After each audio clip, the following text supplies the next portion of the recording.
Sean Rounds. Welcome to another episode of Prophet's Playground. Today is the last in the trilogy, Voices Part 3. For those of you guys who regularly check out the channel, we did Voices Part 1, which was shot in Walmart, and we were talking about the difference between hearing Satan's voice and hearing God's voice, and how important it was to get away from distractions so you can have clarity in your mind about whose voice that you are obeying.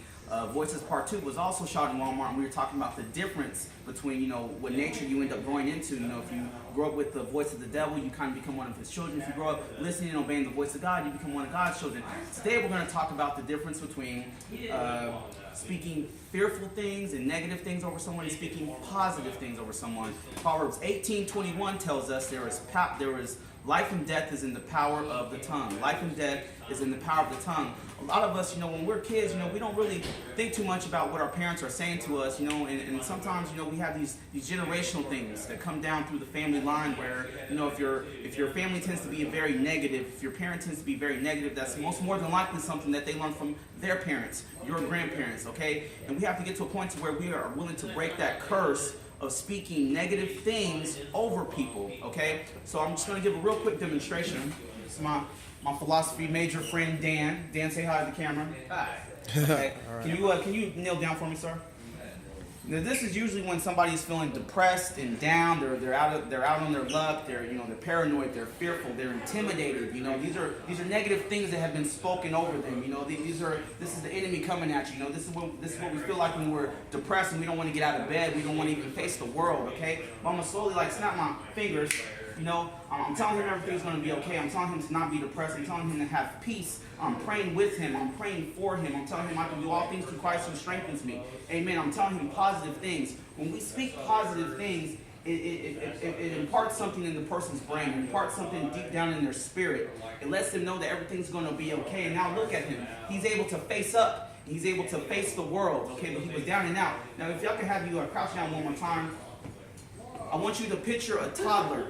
Picture a toddler. When a toddler first starts speaking, they're repeating everything that their parents are saying, and a parent should be aware of what they're speaking to their child. Now, this is a child, just a little kid. Now, I'm going to show you how we can positively raise up a child. Instead of cursing your child out, instead of talking down on your child, this is how you positively raise them up.